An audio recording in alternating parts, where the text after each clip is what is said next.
Doesn't it really astonish you that you are this fantastically complex thing? As I sit thinking about my city and the state of Black America as a whole, I wonder, how did we get here? How did we get to a place where we accept that our Black children likely won't get the same education as their white counterparts? How did we get to a place where we are not fazed watching our young Black men growing up fatherless and ending up in prison or dead? How did we get to a place where the media defines us instead of us defining ourselves?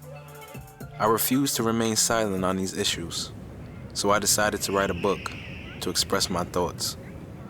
Hopefully, this is a small step in the right direction.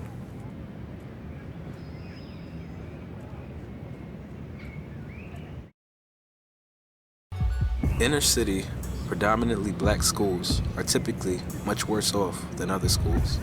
They lack the resources and quality teachers to help get their students to the next level. Not only are these inner city students graduating high school less prepared for college, they are enrolling in college at a much lower rate. My name is Otis Brown. I'm from New Haven, Connecticut. Behind me is where I went to elementary school. When I went there, it was named Helene W. Grant Elementary School. They knocked it down a few years ago, and they're going to be building a new school in its place in the coming years. It was a pretty small school. We had our gym, auditorium, and the lunchroom all in one room. They were great teachers, and they truly cared about the success of their students. And we also had a principal who made sure that our parents stayed involved, and I attribute a lot of my success today to the elementary school that I went to. Many Black inner city parents do not realize the power they have to bring change in their districts. Many don't have the time to do homework with their children because they are busy working multiple jobs in order to provide for their children. Making sure our youth get a quality education is all of our responsibilities, not just the parents, and we all need to do more.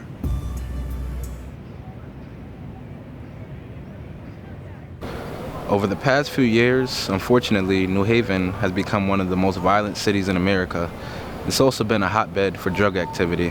Most of those who are arrested for violent crimes as well as drug-related offenses are initially housed here at New Haven's community correctional facilities. I've seen many young men who I grew up going to school with and playing sports with end up here for mostly petty charges, and it's very unfortunate that a lot of our young men have been funneled into the system and end up at this facility.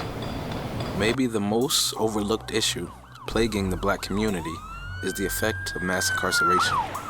Young Black men are being arrested, imprisoned, and taken away from their families, especially for drug-related crimes, at a much higher rate than anyone else. But why? Well, in America, prisons are big business. And in order to keep these prisons open, they must remain filled. What is the easiest way to do that? Incarcerating our young Black men who can't afford adequate representation, so they end up serving time or taking plea deals for petty crimes. Mandatory minimum sentencing also doesn't help. Well, at least not us. Honestly, I rarely ever listen to the radio anymore. Hip-hop today is nothing like it once was, and it's sad because I used to love listening to it. Rap music at one point had a message and was a mechanism for social change. Today, the music consists mostly of drugs, violence, and degrading women. But we can't complain because we have allowed it to become what it has. Music has always been an outlet for inner city kids to get away from the drugs and the violence of the streets. Me in particular, I used to make music myself, and it gave me an opportunity to not get mixed up with the wrong crowd. This studio in particular helps out a lot of the inner city youth.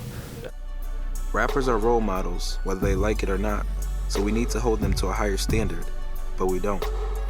We need to support the commons and most deafs of the world, those attempting to enlighten.